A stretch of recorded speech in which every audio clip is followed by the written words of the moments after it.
Welcome Aries, welcome to White Mirror Oracle. I'm really happy to have you here today. We're going to do a timeless reading for you. This is for my beautiful Aries, Sun, Moon, Rising, and Venus, and we're starting off with you, babes. We're doing the fire signs today, and I felt like I needed some fire because I'm definitely on a low key today. Also, like I'm all in the detail here, but there's the air purifier in the background. We call him Air 2D2. And for some reason I was guided to keep him there because I'm saying him because we kind of genderfy and give names to all of our robots here in our home. Think of it whatever you want, but we think it's fun. Anyway, I was guided to let him be out because Aries, you do need some air in your life. You need some purification of the air. And the air symbolizes not only throat chakra, I'm hearing, but also the air underneath your wings, the air that keeps your heart refreshed. And so maybe there's a new love coming in. There's a new prospects of love, I'm hearing at least. But there's also being drawn to hold this orb here for you guys. There's also, a mental aspect of this that needs to clarify. And I think in order for you to see what it is that you truly need to see, you need to get clear on what it is that you do not want. So I think that's also like the thing that, air purifiers does. They do filter out old fragments of, dust and skin and fur, and at least in our cases we have a lot of fur here because we have cats, but it purifies the air so that it gets breathable and that it keeps us healthy. And so there's something there for you guys. Maybe you just gotta get one of those. Maybe you just need to get an air purifier. Maybe that's it, like, period. If you have an old fan like my Aries sun has, maybe you need to replace that with a new, more technologically advanced air purifier. Well, here we go. Let's get started. For those of you who are new here, I am so happy to have you here. That was the channeling part. That's how it goes. I work this intuitively. I work this psychically. Today we're going to do it through mainly oracle decks. So we're going to use the archetype oracle deck to check out what archetype is more prevalent in your life right now. And then we're going to use the alchemy oracle deck by Kim Kranz. I love her cards. And then we're just going to clarify with the Rider-Waite-Smith tarot deck. And at the very end, my loves, you get to ask a question and I get to honor you with an answer. And it's gonna be yes, no, or maybe, right? But remember, this is all for fun. Don't use it for any major life events, use your own discernment, and I'm just here for entertainment. That's my disclaimer until I put one below. All right, let's get started. I love you guys. Aries, Aries, Aries. Aries, Sun, Moon, Rising, and Venus. Let's get started and see what archetype is more prevalent for you right now. And although this is a timeless reading, I'm doing this a few days before Valentine's Day. So, this might be some kind of love connection in the air.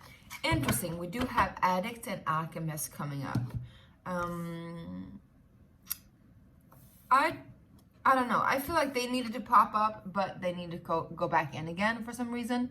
Addict and Alchemist, I feel like what Spirit wanted me to tell you is that you might have somebody in your surrounding, in your vicinity, that is a little bit addicted to healing, and I know that feeling. I know the experience of it too. It's kind of when we're in fixer mode and we get like a rush out of like I said, purifying things, right? We get a rush out of purifying things. We get a rush out of like cleaning things up. It doesn't have to be actual soul healing, but it can be. There's somebody in your surrounding that is very addicted to healing and healing themselves, but also healing others. Let me read the shadow attributes here so you could just get a clearer picture of that, because I feel like this was more like a warning, or just like be cognizant of this. This could also, of course, be an aspect of you, but this is not the major focus here. We're going to pull them back in later. All right. Shadow attributes: compromises integrity and honesty, allows an addictive pattern to have authority over your inner spirit. So instead of following your own guidance or following their own guidance in this case, if this is somebody else, they are instead, you know, hooked into a system where they notoriously wants to heal something.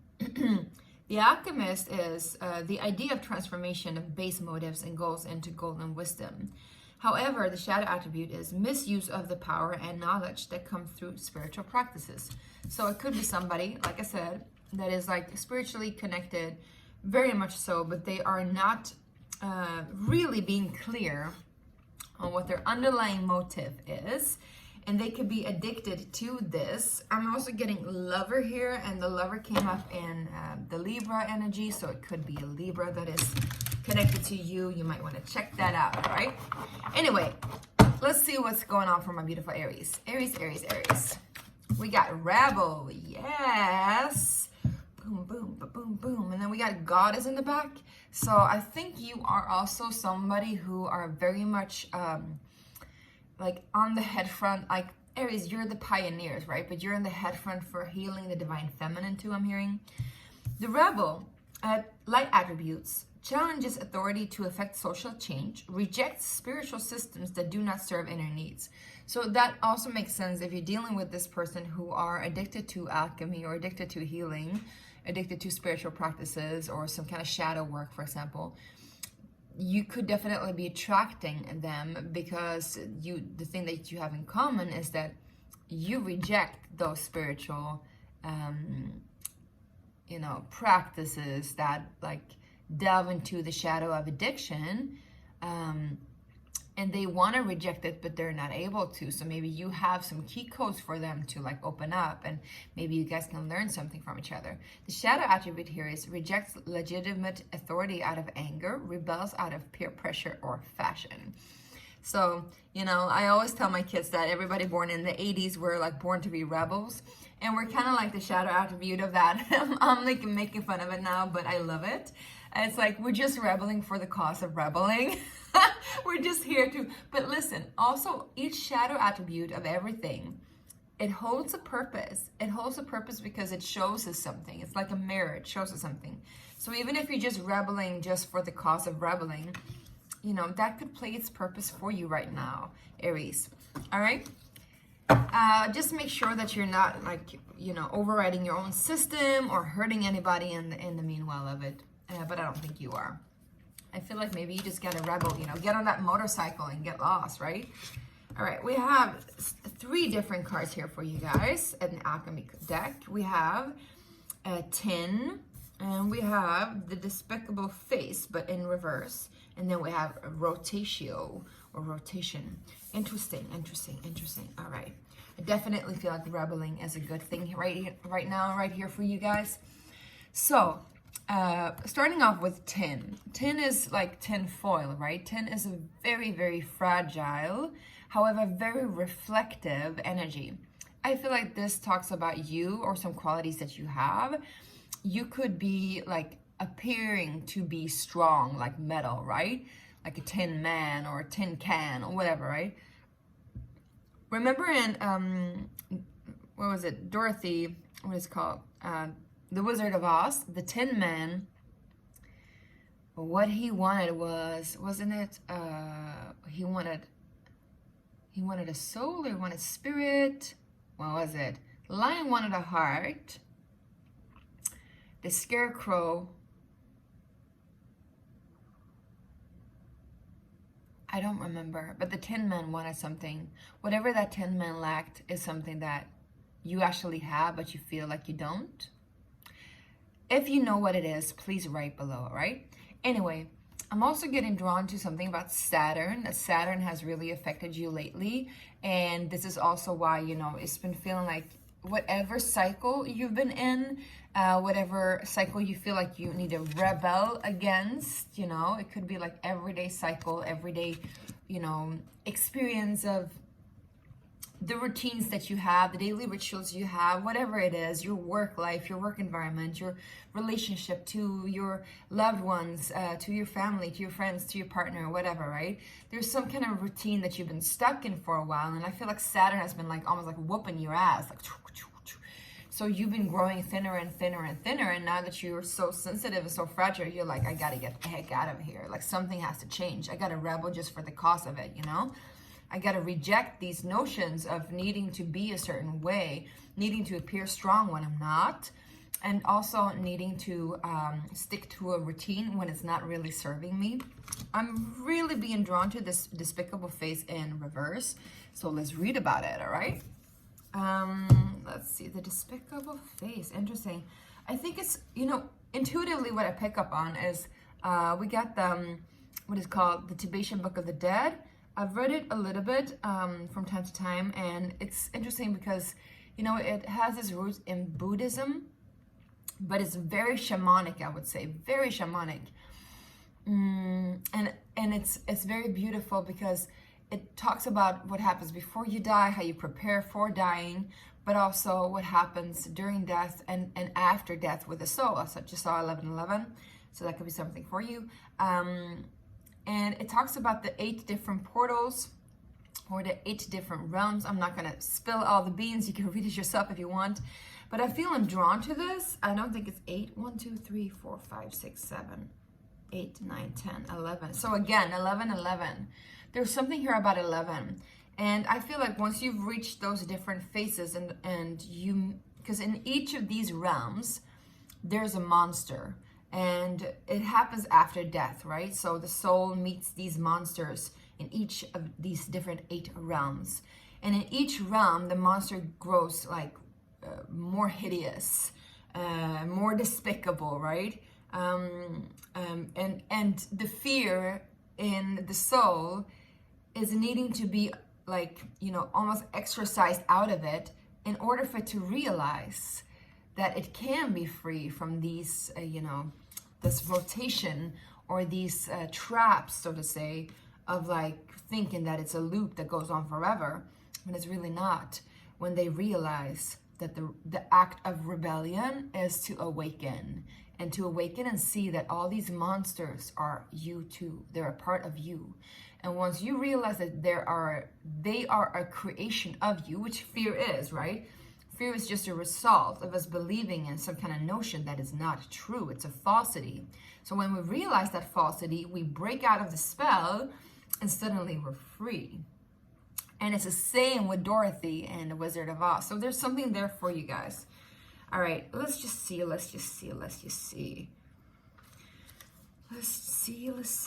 never had the despicable face before, so it's really interesting. Here we go. No?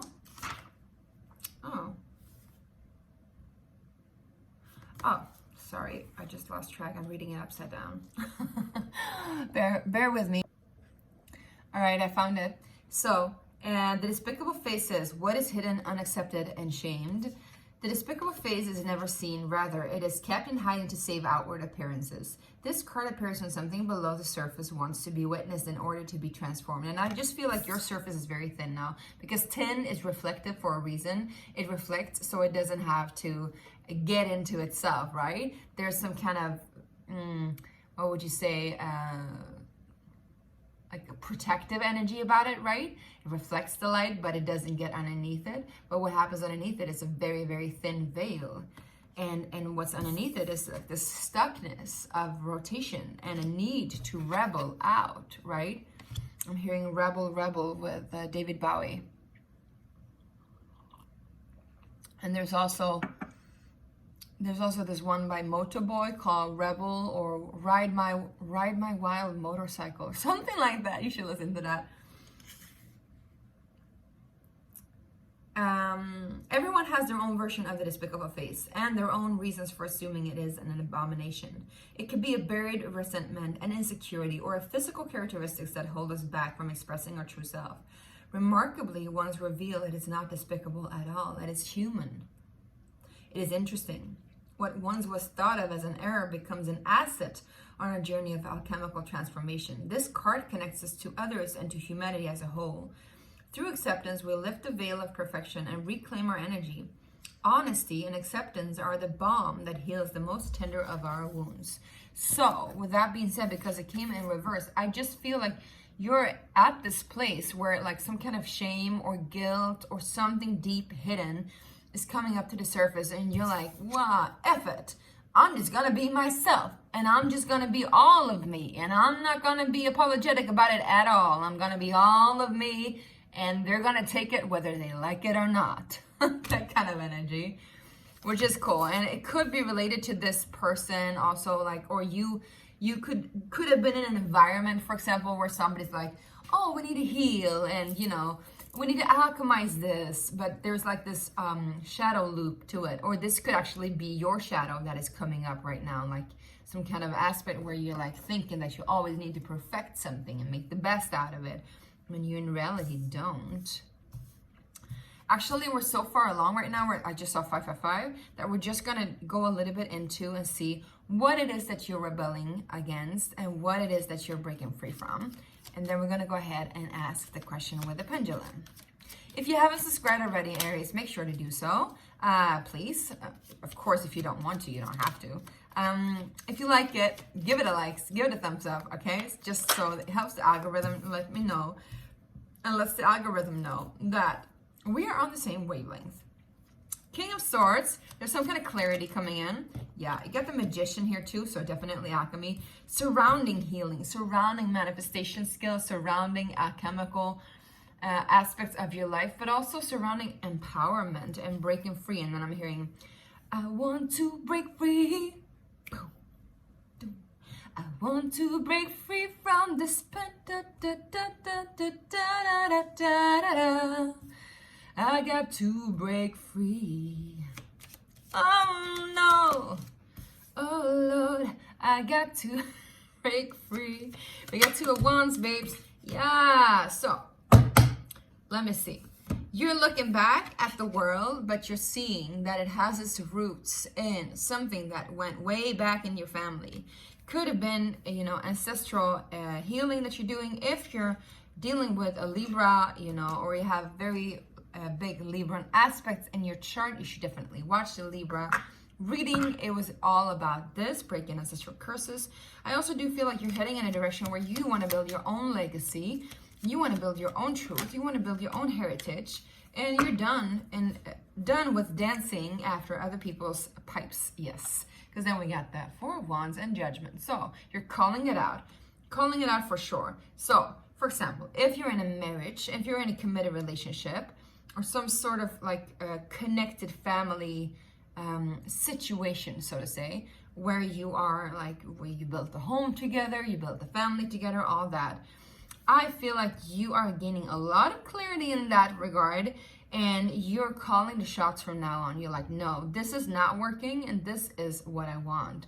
And you're like breaking free from all the spells and the hexes and the curses that's been laid upon you through this connection, or laid upon this connection through your ancestral heritage also. That could be the case. However, it could also be the case that you're not in a committed relationship and you've been dealing with a lot of healing lately. And so you're looking back at what you've been through, and you're ready to now establish something of your own. Establish that fundament that is looking mighty fine, Aries. And also, you know, you get to call the shots here. You get to, like, it's kind of like God is asking you, like, what do you want? Like, here's the trumpet. You choose. Your choice. You want to rebel against this, or you want to stay in this, you know? And it's like, you're not really sure, but I feel like you are sure now, because you've gained so much clarity when it comes to the underlying energies of this cause and effect of things. So I definitely feel like you're on a threshold of stepping into something completely new, where you're no longer dependent on the old shame and guilt and all of that. Rather, it actually uplifts you. So that's beautiful. Could also be that you're actually alchemizing addiction or healing addiction to some kind. You know, that could be the case. Anyway, I hope this really resonated and helped, Aries. All right, let's check out the question. So if it goes back and forth, it's a yes. If it goes side to side, it's a no. And if it goes around, it's a maybe. If you want to pause and just sit with the question for a while, you can do so and play whenever you feel ready. Dear Source God Creator, what is the answer to Aries' question?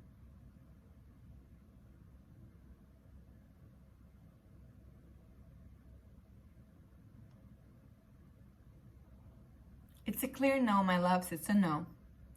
All right, Aries, thank you so much. Thank you, God. I really hope this resonated and helped. Do remember to check out the different links I have down below in the description box. I have some really good readings out now that you can buy for a really good price. But I also have an upcoming campaign for my very own Oracle deck. So do check that out. It starts on Sunday. Yay. All right, wishing you the best and happy Valentine's. Bye.